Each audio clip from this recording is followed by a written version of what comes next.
I welcome you all once again to Alnaz Academy for part 8 of chapter 1 Reproduction in Lower and Higher Plants, revised syllabus of Maharashtra State Board class 12 biology, which also covers NCERT unit 6 chapter 2. And I am your facilitator Nusrat Siddiqui to help you and to guide you, having experience of more than 15 years in the field of teaching. Today we are going to discuss about the process of cross pollination and the adaptation the flower undergoes in case of cross-pollination. Let's begin our video with Kirk Douglas' inspiring quote, "Learning is a process continues until the day you die." And very true, learning is never-ending process. So let's start learning. Now we are going to study about cross-pollination or allogamy. Allo means different. So when pollination takes place between two flowers of two different plants of the same species, it is called as xenogamy. You can also call it as cross-pollination or allogamy. In simple words,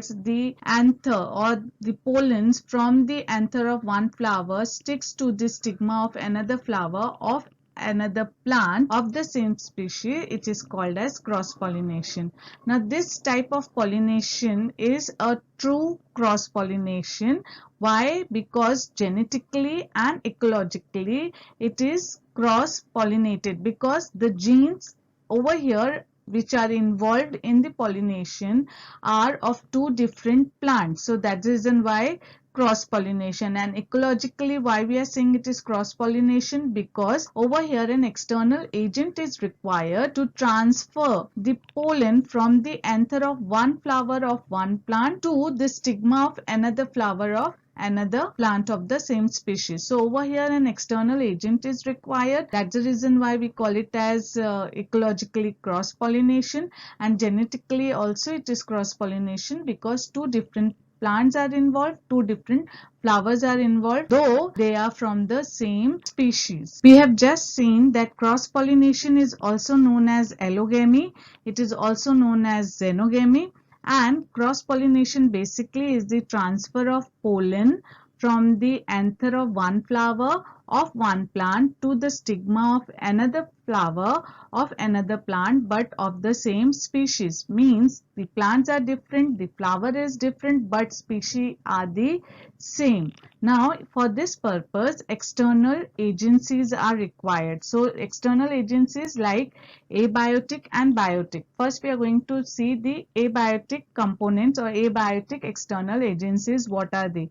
The abiotic external component is air or wind, and it is termed as the pollination which takes place through or with the help of air or wind is termed as anemophily. The next one is water, and the pollination which takes place with the help of water is called as hydrophily. So in case of anemophily and hydrophily, they help the anther or the pollens to get transferred to the stigma. Let us understand anemophily and the adaptation which takes place in flower in case of anemophily. Anemophily is pollination by wind. Wind or air is non-directional, and if wind doesn't blow in the required direction, then the pollens will go waste. That's the reason why the pollen are produced in large numbers. For example, one flower of cannabis produces around 5 lakh pollen grains. So you can imagine if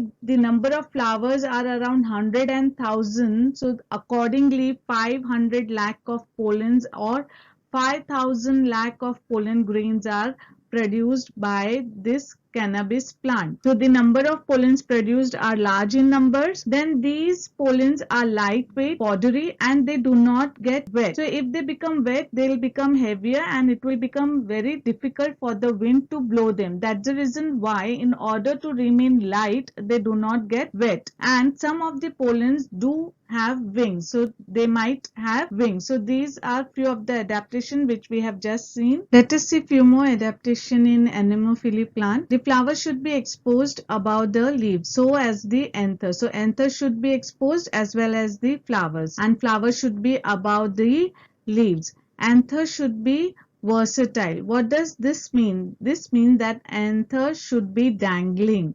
Anther should be able to swing or dangle so that the pollen grains are released and are carried by the wind. The stigma should be sticky and it should also be exposed. So stigma should also be exposed. It should be sticky, feathery or hairy. Basically, such flowers of anemophily flowers are single ovule. There are numerous flowers which are packed into an inflorescence. Flowers are not bright. They do not have any scent, nor do they have nectar, because they are not attracting any animals or insects. So that's the reason why they are not bright. They do not have any scent, nor do they have got any nectar. Examples are maize, wheat, rice. Basically, you can say all type of grasses. Let us take another example of pine plant. So in case of pine plant, the pollen, they have got wings. The pollen are produced are yellowish in color. Then they are produced in large numbers and they appeared as yellow crown on the pine tree. So sometimes it is referred to as sulfur crown or sometimes it is referred to as sulfur shower. Next we are going to study about hydrophily, means pollinating agency is water. Then the flowers are small and inconspicuous, that means they are not clearly visible. Perianth, that is calyx and corolla, and other floral parts are non-wettable, means unwettable, they do not get wet. Pollen grains are long and unwettable due to the presence of mucilage, which is a thick secretion. The next adaptation in hydrophily is there is no nectar and no fragrance, means nectar and fragrance are lacking in the flower. Pollination in flower is quite rare in flowering plants and it is limited to 30 genera, and these genera are mostly monocotyledons where pollination takes place by the help of water. In hydrophily, there are two possibilities of pollination. When the pollination takes place under the water, it is termed as hypohydrogamy or hypohydrophily. Example is Zostera, which is also known as seagrass, and Ceratophyllum. And when pollination takes place on the surface of the water, then it is termed as epihydrogamy or epihydrophily. Example is Vallisneria, commonly known as eel grass. Let us study about Zostera, how the pollination takes place in Zostera. Zostera plant are submerged and rooted plant. The pollen grain of Zostera is longest and it is needle shaped. These pollen grain, they do not contain exine, that means they are without exine, and the specific gravity of the pollen grain is same as that of the water. That's the reason why they remain in the water, they remain floated in the water. If the specific gravity of these pollen are more than that of water, then they will settle at the base, and if the specific gravity is less than that of the water, then they will float on the surface. But since the specific gravity is same as that of the water, they remain in the water body, and as the water current moves or flows, these pollen, they flow according to the water current. For example, if the flow of the current is from left to right, then the pollen will also move from left to right in this direction. Okay, and if the flow of current or water current is from right to left, okay, then the pollen will also move from right to left this way. I hope this is clear. Now we are going to study about Ceratophyllum. Ceratophyllum is also a submerged and rooted plant. In Ceratophyllum, mature anthers, it detaches from the flower. So anther will detach from the flower, will float on the surface of the water. Dehiscence will also take place on the surface of the water and pollens will be released. Now these pollen will germinate, and these germinating pollen will start sinking down and it will come in contact with the stigma of the flower. So they will sink down and come in contact with the stigma of the flower. So I just repeat, in Ceratophyllum, the anther matures and it detaches from the flower, floats on the surface of the flower. Dehiscence of anther also takes place on the surface of the flower. Pollens will germinate and germinating pollen will start sinking, come in contact with the stigma of the flower. So this is how pollination takes place under water in Ceratophyllum. phylum. Now we are going to see the example of epihydrophily, that is in case of Vallisneria, which is a submerged and rooted plant. It is a monoecious plant, that is male and female flowers are on separate plant and the female flower is on a coiled stalk. So over here you can see a coiled stalk on which the female flower is there. So when the anther matures, the male flower comes on the surface of the water. So over here this is the male flower, and when the anther matures, the male flower will come on the surface of the water and it is going to release the pollen. So when pollen are released, the top of the female flower will uncoil and will come on the surface of the water. So when pollen is released, the stalk uncoils and the flower comes on the surface of the water. So when pollen is also on the surface of the water, the flower is also on the surface of the water. So the pollen comes in contact with the stigma of the flower and this helps in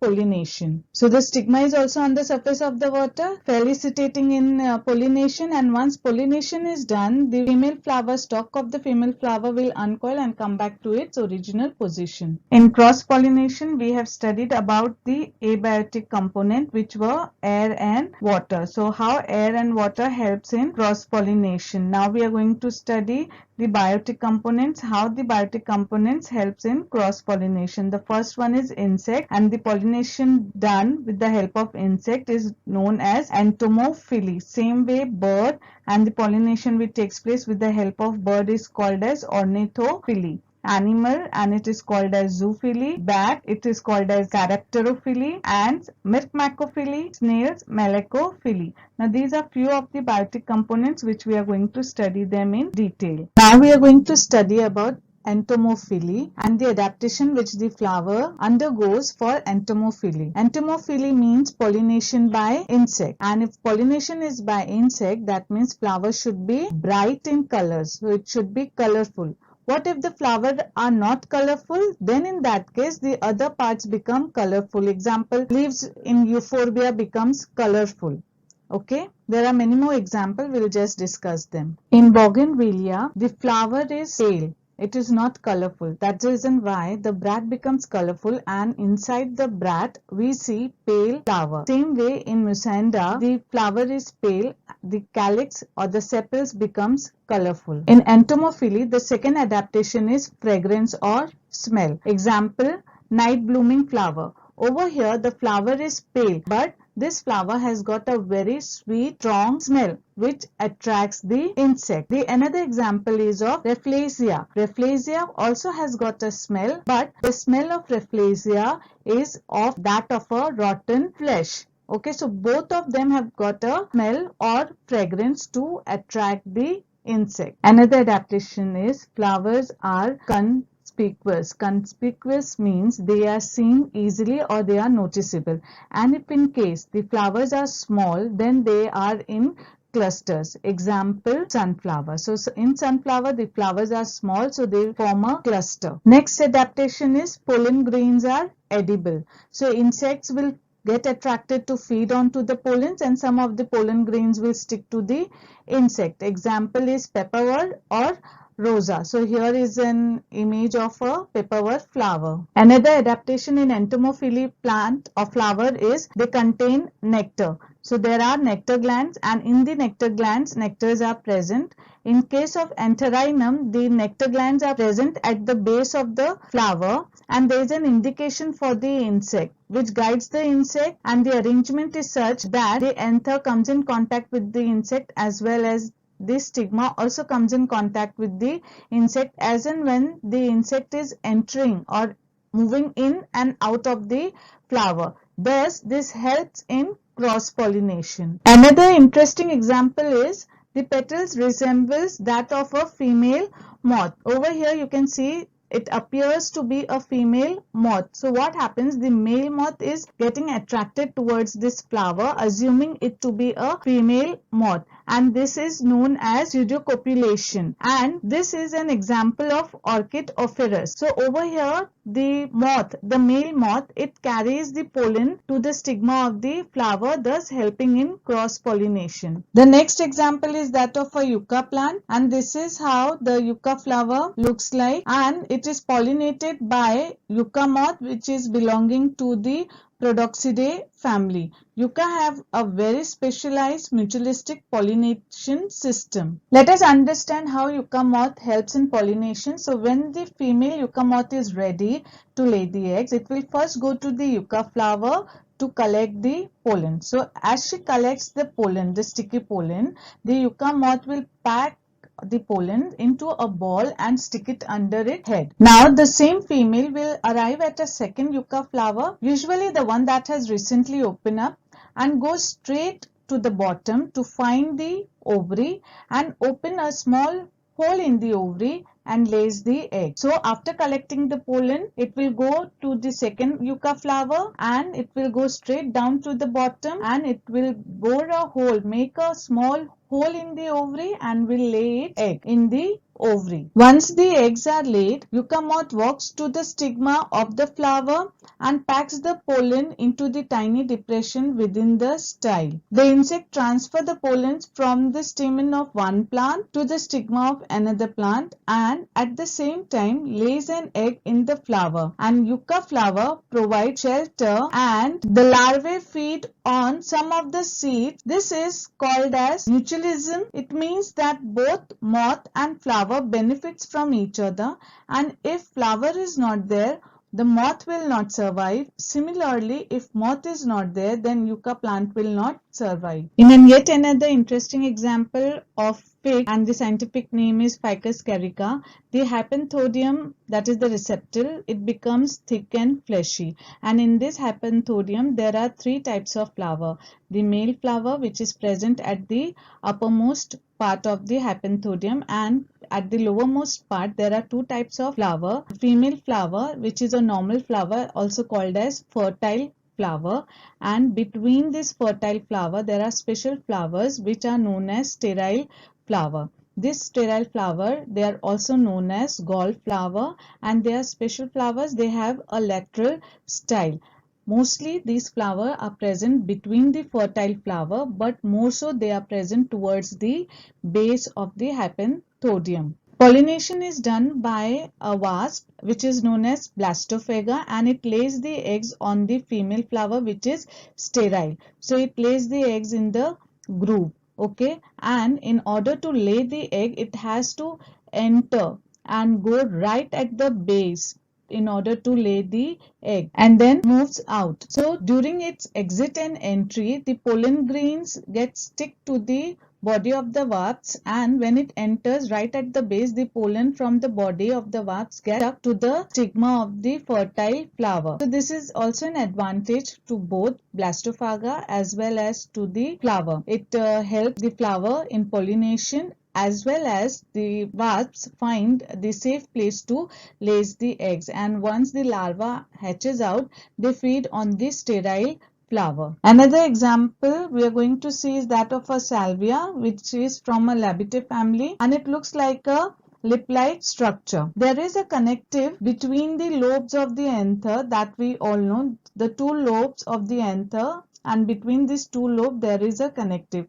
In case of salvia, this connective separates the two lobes of the anther, the upper anther lobe and the lower anther lobe. The upper anther lobe is fertile, it contains pollen grain, and the lower anther lobe is sterile, it does not contain pollen grains.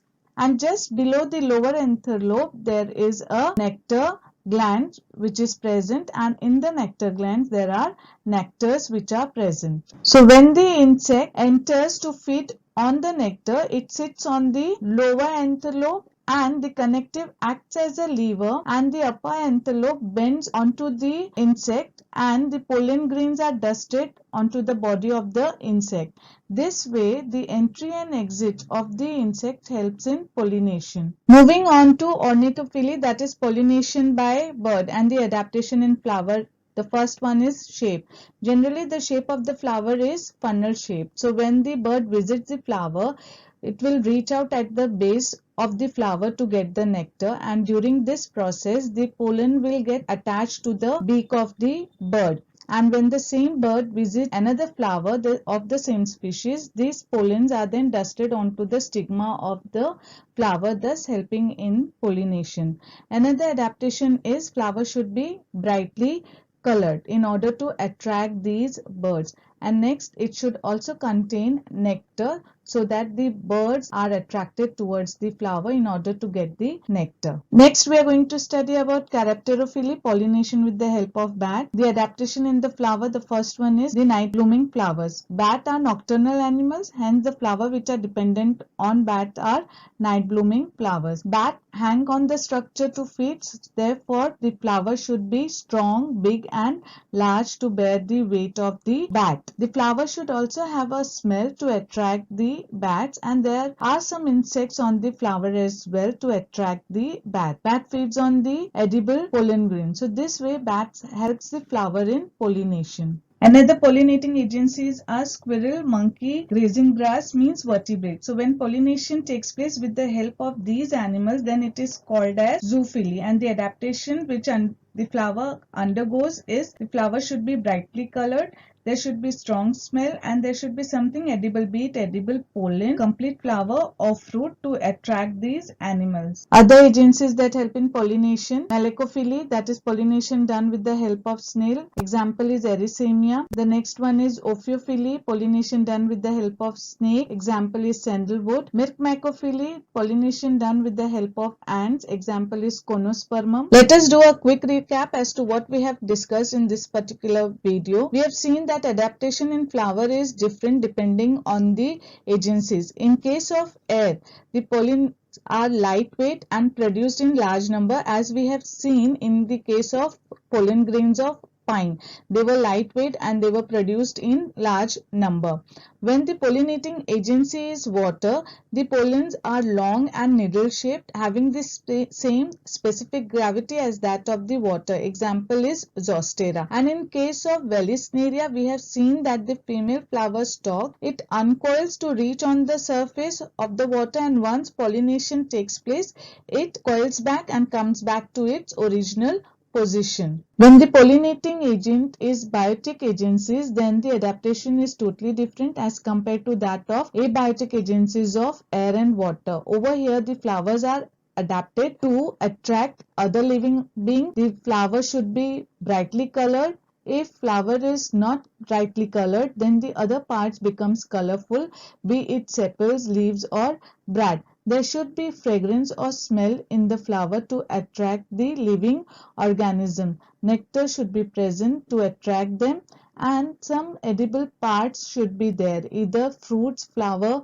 or pollen grain. So there should be something rewarding for the living organism so that they are attracted towards the flower, and in return they help in pollination. Thanks for watching this video. If you have any questions, do write to me at alnazacademyofficial@gmail.com. So till we meet next time, stay safe, stay positive, and do like, subscribe and share this video with your friends so that they may also benefit. Till then, take care, bye bye, thank you and happy learning.